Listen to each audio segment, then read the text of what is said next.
क्या हाल है मेरे दोस्तों। आपको पता है कि हम लोग ज्योग्राफी का बहुत ही अच्छा सेशन आप लोग के पास लेके आ गए हैं। हम लोग बताए थे कि इस सेशन में हम लोग ज्योग्राफी के एकदम जड़ से पढ़ेंगे। जियो प्लस ग्राफी हम लोग यहां से स्टार्ट किए ज्योग्राफी। और ज्योग्राफी के बारे में हम लोग बताए थे कि पृथ्वी के बारे में अध्ययन करना, वर्णन करना, चर्चा करना, पृथ्वी के बारे में जानना ही क्या कहलाता है, भूगोल यानी कि ज्योग्राफी कहलाता है। हम लोग इसमें पहला चैप्टर सौर मंडल में पृथ्वी पढ़े थे। उसमें हम लोग पढ़े थे कि हम लोग का पृथ्वी क्या 8 ग्रह है, उसमें से एक हम लोग का भी ग्रह है पृथ्वी। लाखों आकाश गंगा है, उसमें से एक आकाश गंगा हम लोग का मिल्की वे है, आपको दुग्ध मेखला है। उसी तरह से अब उसके बाद हम लोग पढ़े थे ग्लोब, लॉन्गिट्यूड एंड लेटीट्यूड। तो हम लोग वो पहला चैप्टर किए थे, उसका ऑब्जेक्टिव कर लिए थे। अब हम लोग जो इससे पहले दूसरा चैप्टर किए थे ग्लोब, लॉन्गिट्यूड एंड लेटीट्यूड यानी कि ग्लोब अक्षांश एवं देशांतर, उसका अब ऑब्जेक्टिव क्वेश्चन हम लोग करेंगे। देखिए उसका ऑब्जेक्टिव क्वेश्चन हम बहुत ही अच्छे आप लोग के पास लेके आ गए हैं। और आप लोग अगर ध्यान से पढ़े होइएगा, अगर इसको ध्यान से पढ़े होइएगा तो आप लोग आज इसको पक्का सॉल्व कीजिएगा। मेरे दोस्त अभी तक आप हमारे चैनल को सब्सक्राइब नहीं किए हैं तो चैनल को सब्सक्राइब कर दे, अपने दोस्तों के साथ साझा कर दे, क्योंकि उसके पास भी अच्छा से अच्छा कंटेंट पहुंच सके। मेरे दोस्त अगर आप मेरे साथ मेहनत के साथ पढ़ाइएगा, थोड़ा सा आप मेरे साथ लगन के साथ रहिएगा, सच में पढ़िएगा, हमको रिस्पांस लगा तो ये पूरा एनसीईआरटी आपको पढ़ा देंगे, पूरा ज्योग्राफी, हिस्ट्री, इकोनॉमिक्स, पॉलिटी। और जब इतना चीज आप लोग पढ़ लीजिएगा तो किसी भी एग्जाम का 60% पार्ट, आजकल के एग्जाम का 60% कहां से आता है तो एनसीईआरटी से आता है। तो आपका जॉब लेना आसान हो जाएगा। दूसरी की बात आपको हम बताते चले मेरे दोस्त, तो आप जब इस चीज को पढ़ लीजिएगा तो आपको एक और फायदा होगा। क्या फायदा होगा? आपके अंदर एक लैंग्वेज डेवलपमेंट हो जाएगा, आप भाषा को इजीली समझ पाइएगा।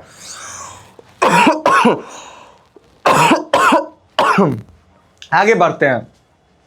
आगे है देशांतर रेस। अब हम लोग इसमें ये बता दिए। और 60% आप अगर नंबर ला लेते हैं तो किसी भी एग्जाम को पास करने के लिए आप क्या है, पर्याप्त है। आप यूपीएससी और बीपीएससी ऐसे एग्जाम में अगर 50% मार्क्स ला लेते हैं मेंस में तो आपका बीपीएससी क्वालिफाई हो जाता है। अब आइए हम लोग देशांतर रेखाएं के बारे में पढ़े। देशांतर रेखाएं होता क्या है मेरे दोस्त? तो देशांतर रेखाएं के बारे में हम लोग पढ़ते हैं। तो देशांतर रेखाएं किससे मिलती है? तो आप इसमें से क्या मारिएगा, भूमध्य रेखा पर बिल्कुल नहीं, कर्क रेखा पर बिल्कुल नहीं, ध्रुवों पर। जी सर, ध्रुवों पर ही तो क्या मिलता है, देशांतर रेखाएं मिलती है। मकर रेखा पर बिल्कुल नहीं। तो देशांतर रेखा कहाँ मिलती है? तो ध्रुवों पर मिलती है। कहाँ मिलती है मेरे दोस्त? ध्रुवों पर मिलती है। आगे कह रहा है कि शून्य देशांतर रेखा को क्या कहते हैं? शून्य जो देशांतर रेखा है उसको क्या कहते हैं? तो शून्य देशांतर रेखा को क्या प्रधान मध्याह्न रेखा कहते हैं, कर्क रेखा कहते हैं, मकर रेखा कहते हैं, भूमध्य रेखा कहते हैं। तो आप अगर मेरे दोस्त अगर आप समझ पा रहे होइएगा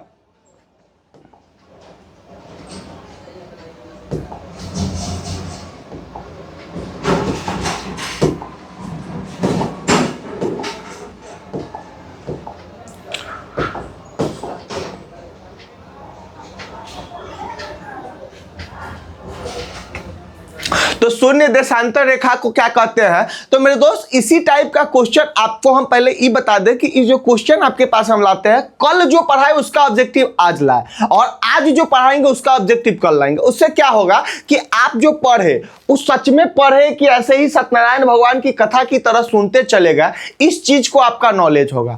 तो आपको इसका क्या करना है, आंसर को कमेंट करते रहना है, बताते रहना है कि हाँ आप सच में पढ़े हैं कि नहीं। आगे हम लोग बढ़ते हैं। तो मां सरस्वती से यही कृपा है कि आपका ये साल क्या हो, सिलेक्शन का साल हो और आप क्या करें, इस बेरोजगारी की दौर से बाहर निकले और सफलता पाए। कर्क रेखा किस गोलार्ध में स्थित है? तो कर्क रेखा किस गोलार्ध में पूछेगा तो आप लोग मारिएगा मेरे दोस्त उत्तरी गोलार्ध में।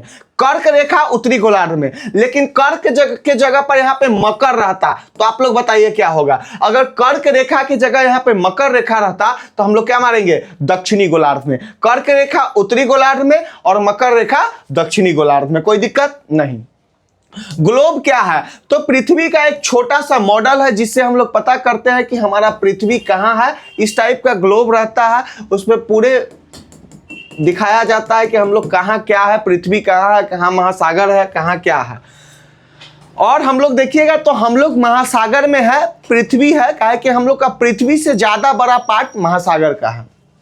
आगे आते हैं, मकर रेखा किस गोलार्ध में, अभी हम लोग करवाए थे, कहाँ है, तो दक्षिणी गोलार्ध में स्थित है। कहाँ स्थित है, तो दक्षिणी गोलार्ध में स्थित है। अब हम लोग का पहला चैप्टर कंप्लीट कर चुके हैं, अब हम लोग दूसरा चैप्टर भी कंप्लीट कर चुके हैं। अब हम लोग घुस जाएंगे तीसरा चैप्टर में। तीसरा चैप्टर में घुसने से पहले आप लोग से एक रिक्वेस्ट है कि वीडियो को ज्यादा से ज्यादा साझा कीजिए, शेयर कीजिए और क्या कीजिए, अपने दोस्तों के पास पहुंचाइए, क्योंकि हम भी मोटिवेट होकर आपको पढ़ा सके। इतना अच्छा कंटेंट ऑब्जेक्टिव के साथ, पीडीएफ के साथ, नोट्स के साथ आपके पास लेके आ रहे हैं, तो आप लोग से भी एक उम्मीद है, आप लोग से भी एक रिक्वेस्ट है कि इस चीज को ज्यादा से ज्यादा आप लोग प्यार आशीर्वाद दीजिए। अब हम लोग सौर मंडल में पृथ्वी बिल्कुल पढ़ चुके हैं, अब हम लोग ग्लोब अक्षांश एवं देशांतर पढ़ चुके हैं। आज का हम लोग का चैप्टर होने वाला है पृथ्वी की गतियां, rotation of earth. Rotation of earth हम लोग पढ़ेंगे मेरे दोस्त। क्या पढ़ेंगे, rotation of earth. Rotation of earth के बारे में पढ़ेंगे, रोटेशन ऑफ अर्थ के बारे में पढ़ेंगे। और ये रोटेशन ऑफ अर्थ हम लोग अभी बहुत ही अच्छा से समझेंगे। आइए हम लोग चलते हैं तीसरा नंबर क्वेश्चन के पास। गर्मी भी अब आ गया,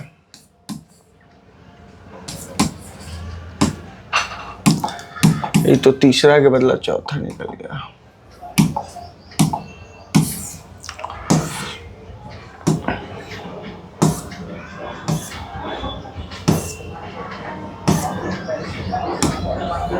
पृथ्वी की गतियां, रोटेशन ऑफ अर्थ। देखिए हम लोग का ये चैप्टर बहुत ही शानदार होने वाला है, बहुत ही शानदार चैप्टर होने वाला है। और इसमें हम लोग पढ़ेंगे रोटेशन ऑफ अर्थ में आप लोग जानेंगे कि पृथ्वी आखिर गति कैसे करती है, और गति करती है तो गति करने से हम लोग के अंदर क्या परिवर्तन आता है, क्या चेंजेज आता है। आइए हम लोग पढ़ेंगे। जैसा कि आप जानते हैं पृथ्वी की गति दो प्रकार की होती है, घूर्णन एवं परिक्रमण। आपको हम पिछले कक्षा में पढ़ा चुके हैं कि पृथ्वी दो टाइप से गति करती है, एक में घूर्णन और एक में परिक्रमण। एक में क्या करती है, घूर्णन, और एक में परिक्रमण करती है। पृथ्वी की अपने अक्ष पर घूमना घूर्णन कहलाता है, और सूर्य के चारों ओर एक स्थिर कक्ष में पृथ्वी की गति को परिक्रमण कहते हैं। पृथ्वी अगर अपने अक्ष पे घूमे तो घूर्णन, और पृथ्वी अगर अक्ष पे परिक्रमण करे, सूर्य के परिक्रमा करे तो क्या कहेगा, परिक्रमण। इस साफ हमको दिख नहीं रहा है, क्या है जी, आप लोग को दिख रहा है क्या? अब देखते हैं, रिफ्रेश करना पड़ता है ऐसा। हाँ अब साफ दिख रहा है, तो इसको रिफ्रेश करना पड़ता है। आज हम समझ गए कि इसको अगर डबल टैप कीजिएगा तो ये क्या हो जाएगा, रिफ्रेश हो जाएगा, और तब जाके इसको जितना अच्छा से मन है उतना अच्छा से लगाइए। अब देखिए, तो जैसा कि आप जानते हैं कि पृथ्वी की दो प्रकार से गति करती है। पृथ्वी कितने प्रकार से गति करती है, दो प्रकार से। जैसे कि आप मान के चलिए कि आप लोग अगर गांव से, मतलब कि घर से जब पटना आते हैं तो दो प्रकार से आते हैं। एक आते हैं, आप हो सकता है कि आप अपने व्हीकल यानी कि अपने कार, अपने गाड़ी, लेकिन 90% लोग ऐसे हैं जो क्या आता है, पब्लिक ट्रांसपोर्ट से आता है। जो मतलब कि बहुत सारे पब्लिक उसमें चढ़ता है, आप भी चढ़ते हैं, कुछ उसका मिनिमम फिक्स डिसाइड रहता है, उसी पैसा से आप लोग गांव से पटना या दिल्ली या कोटा या प्रयागराज कहीं भी आ जाते हैं। तो उसी तरह से पृथ्वी भी दो प्रकार से गति करती है। कितने प्रकार से गति करती है, दो प्रकार से गति करती है। दो प्रकार से गति करती है, एक का नाम घूर्णन और एक का नाम क्या है, परिक्रमण है। अगर पृथ्वी अपने अक्ष पर घूमता है तो उसे घूर्णन कहा जाता है, और पृथ्वी अगर सूर्य के चारों ओर पृथ्वी गति करता है तो उसको क्या कहते हैं, परिक्रमण कहते हैं। सिंपल सी बात में समझिए, पृथ्वी का अक्ष एक काल्पनिक रेखा है जो इसके कक्षीय सतह से 66.5 डिग्री का कोण बनाती है। कल का मेरा ऑब्जेक्टिव क्वेश्चन रहेगा कि क्या रहेगा क्वेश्चन, कि पृथ्वी क्या है, एक अक्ष पर काल्पनिक रेखा है जो इसके कक्षीय सतह से 66.5 डिग्री का एक काल्पनिक रेखा बनाया गया है, जिससे 66.5 डिग्री का क्या बनाता है, ये क्या बनाता है, कक्षीय कोण बनाता है। क्या बनाता है, कोण बनाता है। वह समतल जो कक्ष के द्वारा बनाया जाता है उसे कक्षीय समतल कहते हैं। पृथ्वी सूर्य से प्रकाश प्राप्त करती है। पृथ्वी का आकार गोले के समान होता है, इसलिए एक समय में सिर्फ इसके आधे भाग पर ही सूर्य की रोशनी प्राप्त होती है। चित्र 3.2, सूर्य की ओर वाले भाग में दिन होता है जबकि दूसरा भाग में सूर्य से दूर होता है। वहां रात होती है। मतलब सूर्य जिस ओर ही रहेगा उसमें ऑटोमेटिक है। अब जैसे कि हम सिंपल से आपको एक एग्जांपल देते हैं, समझिएगा। आपको हम एक बोतल का ही एग्जांपल देते हैं, इसमें का पानी हम पी जाते हैं।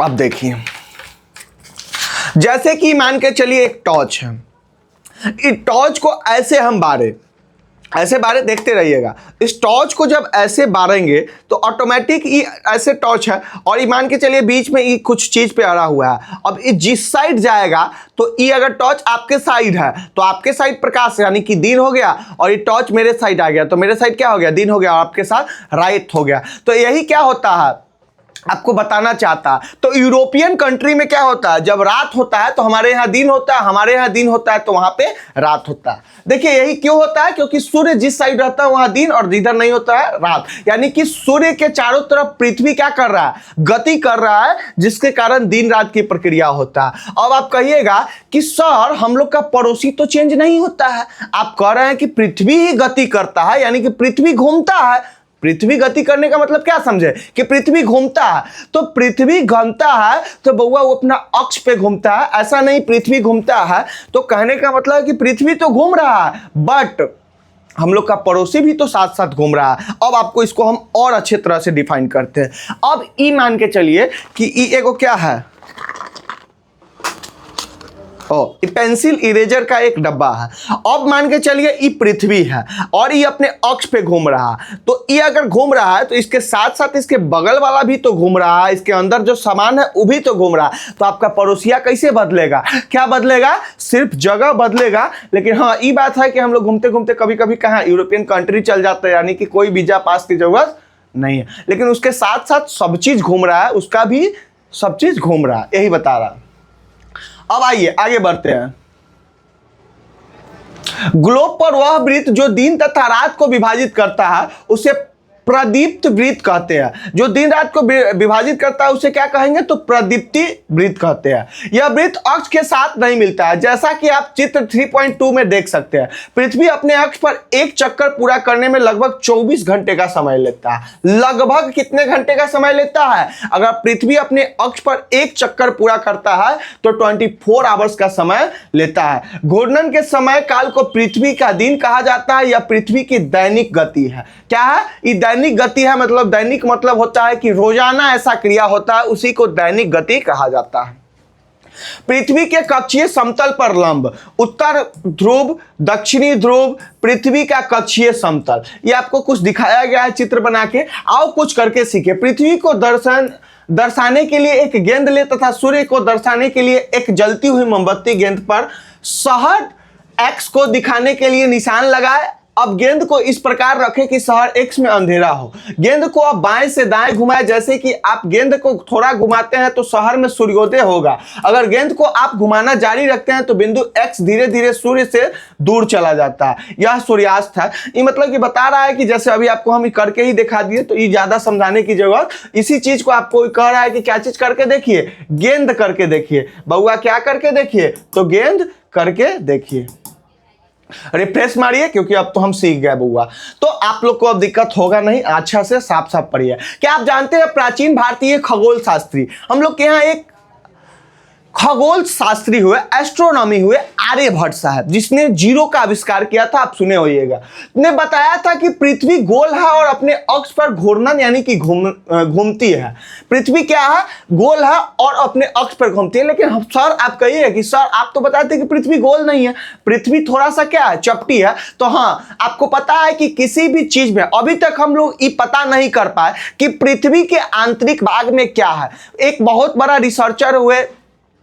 अब बताइए पृथ्वी के आंतरिक भाग में हम लोग को जानने के पास कितना सारा प्रोसेस है। एक ऐसा प्रोसेस है कि हम लोग उसको खड्डा खनन के यानी कि ड्रिलिंग के प्रोसेस से उसको ड्रिल करके एक ड्रिलिंग के प्रोसेस से अंदर चेक करें कि क्या है। तो उससे आप ज्यादा से ज्यादा कहां तक कीजिएगा, 1000, 2000, 5000 किलोमीटर कीजिएगा, थक जाइएगा। लेकिन पृथ्वी के केंद्र तक पहुंचना नामुमकिन है। तो अभी तक हम लोग ये नहीं जान पाए कि पृथ्वी के अंदर ये जो ध्रुव है, केंद्र है, यहाँ पे क्या है। अभी हम लोग जानते हैं कि लावा जब यहाँ से निकलता चलता है तो आप देखते होइएगा लवणीय चट्टान का निर्माण हो जाता है, जिसको हम लोग क्या कहते हैं, ज्वालामुखी कहते हैं। तो ये सब हम लोग जानते हैं, धीरे धीरे जो होता है वही, अभी तक इस सब का रिसर्च पूरा नहीं हो पाया। और भारत में कितना रिसर्च होता है आप जानते ही हैं। आप देख रहे हैं गलगोटिया यूनिवर्सिटी लंगोटिया यूनिवर्सिटी में कन्वर्ट हो गया। कहने का मतलब क्या है, क्यों क्या किया, चाइना का कुत्ता ला लिया, अब इसको बताने की जरूरत नहीं है। तो देखिए जिस देश में इस तरह का वातावरण हो, इस तरह का सराउंडिंग बना दिया गया हो कि लोग का चोरी करके ही मतलब कि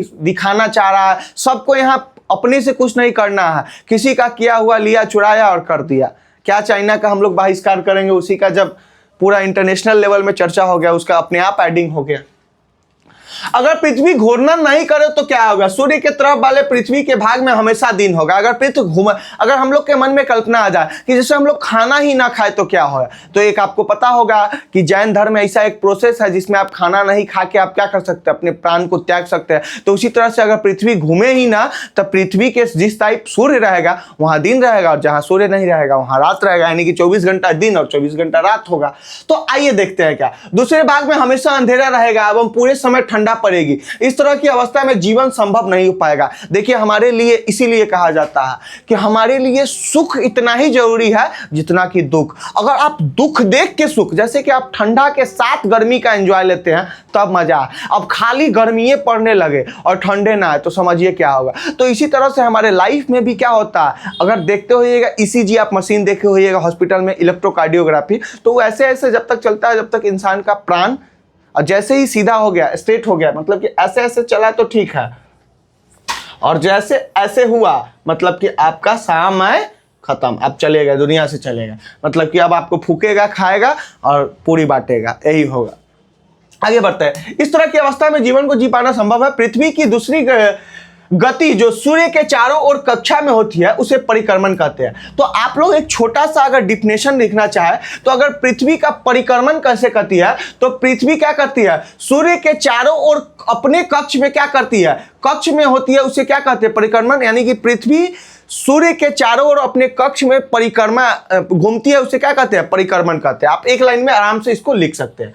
पृथ्वी एक वर्ष या 365 दिन 6 घंटा में क्या करता है, एक चक्कर पूरा करता है। किसका, सूर्य का एक चक्कर लगाती है। हम लोग एक वर्ष 365 दिन का मानते हैं तथा सुविधा के लिए 6 घंटे को इससे नहीं जोड़ते हैं। अब देखिए ये क्या हो गया, हम लोग का ध्रुव हो गया, पोल हो गया, उत्तरी ध्रुव वसंत ऋतु उत्तरी ध्रुव में आता है, उत्तरी गोलार्ध में शीत ऋतु, दक्षिणी अयांतर 22 दिसंबर को, दक्षिणी गोलार्ध में ग्रीष्म ऋतु, 23 सितंबर को वसंत ऋतु, दक्षिणी गोलार्ध में शीत ऋतु, उत्तरी गोलार्ध में ग्रीष्म ऋतु। तो ये ऐसा कुछ आपको समझाया। ये हम लोग का सूर्य हुआ जो जहां का तहां है, आराम से पृथ्वी सबका क्या कर रहा है, चक्कर काट रहा है। तो जैसे जैसे हम लोग का जो मौसम का भी चेंजेज होता है तो पृथ्वी के घूर्णन और परिक्रमण के कारण ही होता है, कोई दिक्कत नहीं।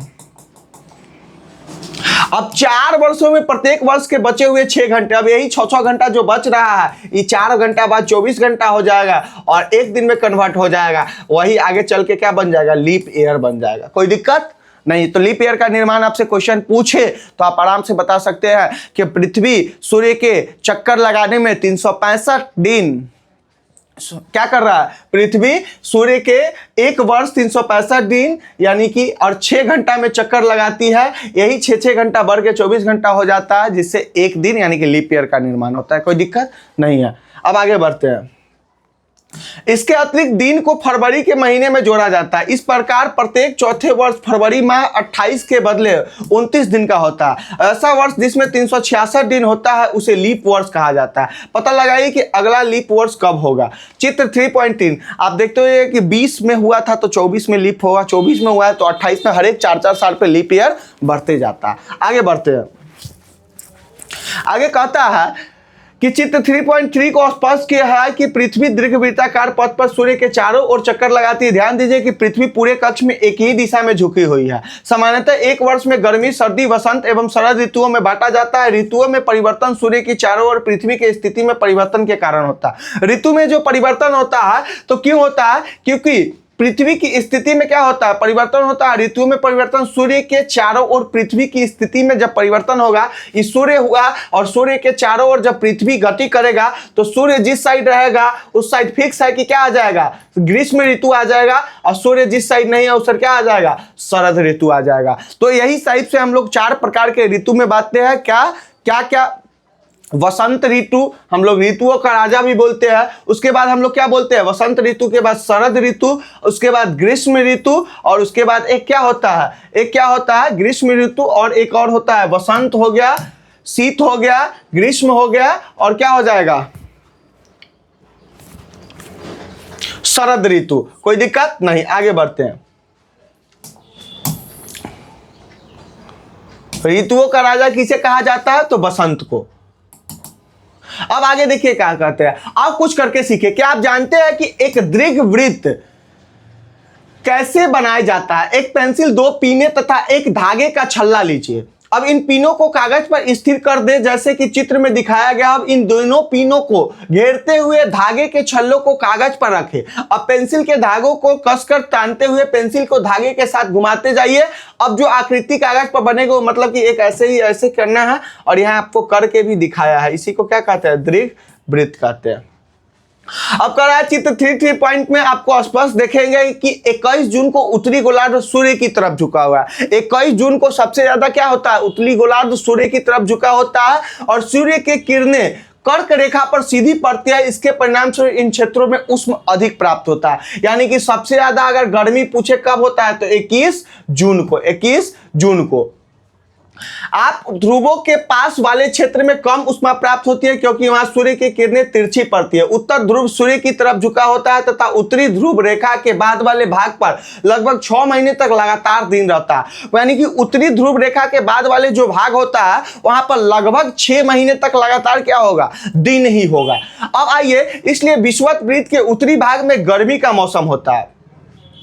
21 जून को इन क्षेत्रों में सबसे लंबा दिन तथा सबसे छोटी रात होती है। 21 सबसे बड़ी दिन किस दिन होती है, 21 जून को जो में सबसे बड़ा होता है दिन, और सबसे छोटी क्या होती है, रात होती है। 22 दिसंबर को दक्षिणी ध्रुव के सूर्य की ओर झुके होने के कारण मकर रेखा पर सूर्य की किरणें सीधी पड़ती है। 22 दिसंबर यानी कि ठंडा का दिन याद कीजिए, और उस दिन क्या होगा हम लोग का, पड़ती है। इसलिए दक्षिणी गोलार्ध के बहुत बड़े भाग में प्रकाश प्राप्त होता है। इसलिए दक्षिणी गोलार्ध में लंबे दिन तथा छोटी रातों वाली ग्रीष्म ऋतु होती है। इसके ठीक विपरीत स्थिति उत्तरी गोलार्ध में होती है। पृथ्वी की इसी अवस्था को दक्षिणी अयनात कहा जाता है। क्या आप जानते हैं कि ऑस्ट्रेलिया में ग्रीष्म ऋतु में क्रिसमस का पर्व मनाया जाता है। मतलब कि हम लोग के यहाँ अगर क्रिसमस का पर्व देखते होइएगा तो क्या मनाते हैं, ठंडा होता है। हम लोग दिसंबर में क्या करते हैं, कंबल ओढ़ते हैं, हीटर तापते हैं, गुड़ तापते हैं, चैला तापते हैं, आदमी को ताप जाते हैं। मतलब कि मरता उड़ता है तो जाते हैं ना भाई, क्या लेके, राम नाम सत्य है, सबको यही गत्य है। तो हम लोग जाते हैं तो वहाँ पे अपना शेक उक भी लेते हैं। आप तो यही कर रहा है, लेकिन वही ऑस्ट्रेलिया में क्या होता है, 22 दिसंबर यानी कि जब हम लोग को क्रिसमस से 25 दिसंबर को मनाया जाता है तो उसमें क्या होता है, कहीं ना कहीं बउआ लोग क्या होता है, वहाँ क्या होता है, ठंडा नहीं गर्मी होता है। आगे बढ़ते हैं। 21 मार्च एवं 23 सितंबर को सूर्य की किरणें विषुवत वृत्त पर सीधी पड़ती है। इस अवस्था का कोई भी ध्रुव सूर्य की ओर नहीं झुका होता, इसलिए पूरी पृथ्वी पर रात एवं दिन बराबर होता है। कैसे, 21 मार्च एवं 23 सितंबर को, यानी कि दोनों सूर्य की किरणें एवं विषुवत वृत्त पर सीधी पड़ती है। इस अवस्था में कोई ध्रुव सूर्य की ओर नहीं, मतलब कोई ऐसा पोल नहीं है जो सूर्य की ओर झुका रहता है। कब, 21 एवं 23, 21 मार्च एवं 23 सितंबर को बराबर रहता है, कहीं नहीं झुका रहता है ध्रुव। इस कारण से दिन और रात क्या होता है, बराबर होता है। इसे विषुवत वृत्त कहा जाता है। 23 सितंबर को उत्तरी गोलार्ध में शरद ऋतु होती है, जबकि 23 दक्षिणी गोलार्ध में वसंत ऋतु होती है। 21 मार्च को स्थिति इसके विपरीत होती है, जब उत्तरी गोलार्ध में वसंत ऋतु तथा दक्षिणी गोलार्ध में शरद ऋतु होती है। इसी प्रकार स्पष्ट है कि पृथ्वी के घूर्णन एवं परिवर्तन के कारण दिन एवं रात तथा ऋतुओं में परिवर्तन होता है। ऋतुओं में क्या होता है, परिवर्तन होता है। ये आपको कुछ एक्सपेरिमेंट दिया है, आओ करके सीखे। एक ही दिशा में पृथ्वी के झुकाव को समझने के लिए मैदान पर एक बहुत बड़ा दीर्घवृत्त बनाए तथा छड़ी में लगा हुआ एक झंडा ले। दीर्घवृत्त वाली रेखा पर कहीं भी खड़े हो जाइए, वहां से दूर स्थिति किसी वृक्ष के सबसे ऊपरी हिस्से की किसी बिंदु की ओर झंडे से दिखाएंगे। अब झंडे को उसी स्थिति के बिंदु की तरफ रखते हुए दीर्घवृत्ताकार पर चले। इसी प्रकार पृथ्वी का अक्ष हमेशा एक ही स्थिति में झुका हुआ रहता है। पृथ्वी के परिक्रमण तथा पृथ्वी के अक्ष के निश्चित दिशा में झुके होने के कारण ऋतु परिवर्तन होता है। अब हम आपको सिंपल से बताते हैं। एक हम लोग बैलून लिए, इसमें क्या है, ये बैलून है।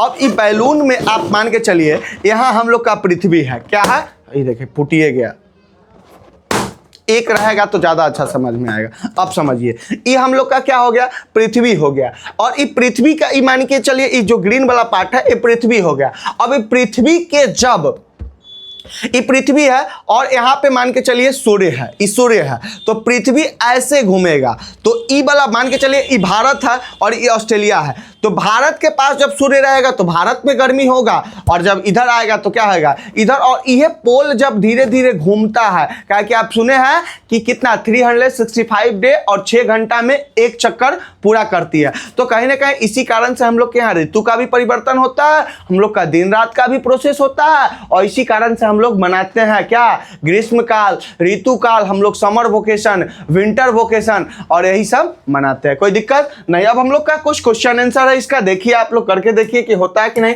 पृथ्वी के अक्ष का झुकाव कोण क्या है, आप आराम से बता सकते हैं। घूमना एवं परिक्रमण को परिभाषित करें। अभी हम लोग बताए थे पृथ्वी का अपने अक्ष पे घूमना क्या कराएगा, घूमना, और पृथ्वी के सूर्य के चारों ओर चक्कर लगाना क्या कहलाएगा, परिक्रमण कराएगा। लीप वर्ष क्या है, तो जब 365 डे 6 घंटा लगता है, वही 6 घंटा आगे चल के जब 4 साल में एक लीप ईयर का 6 घंटा करके एक दिन हो जाएगा, तो वही लीप ईयर का क्या कर देगा, निर्माण कर देगा। क्या कर देगा, निर्माण कर देगा। कोई दिक्कत नहीं है। उत्तरी एवं दक्षिणी आयतों में अंतर बताइए। अभी हम बता दिए विषुव क्या है, दक्षिणी गोलार्ध एवं उत्तरी गोलार्ध की अपेक्षा उत्तर एवं दक्षिणी आयत का अलग अलग समय होता है। क्यों, क्योंकि वहां क्या होता है, सूर्य का रोशनी, सूर्य जिस टाइप रहता है वहां उत्तरी क्या होता है, क्या होता है, प्रकाश जिधर रहता है उधर ग्रीष्म काल और नहीं रहता उधर शीतकाल। अब पृथ्वी की सूर्य के चारों ओर की गति को कहा जाता है, क्या कहता है, पृथ्वी अगर सूर्य के चारों ओर गति करे तो उसे क्या कहता है, घूर्णन परिक्रमण झुकाव। आप लोग कमेंट करके जरूर बताइएगा, आप लोग से रिक्वेस्ट है कमेंट कीजिए, और इसका ऑब्जेक्टिव फिर हम कल कराएंगे। हम लोग का चैप्टर ही खत्म हो गया। कल हम लोग मैप के बारे में पढ़ेंगे, मानचित्र के बारे में पढ़ेंगे। आप लोग इसके बारे में पढ़ के आइए, समझ के आइए। आप लोग से एक रिक्वेस्ट है कि क्या कीजिए, सेशन को थोड़ा ज्यादा से ज्यादा क्या कीजिए, आप अपना प्यार, आशीर्वाद और अपने पूरा एकदम आशीर्वाद बनाए रखिए। मिलते हैं नेक्स्ट वीडियो में, तब तक के लिए बहुत बहुत शुभकामना, मंगल कामना, धन्यवाद।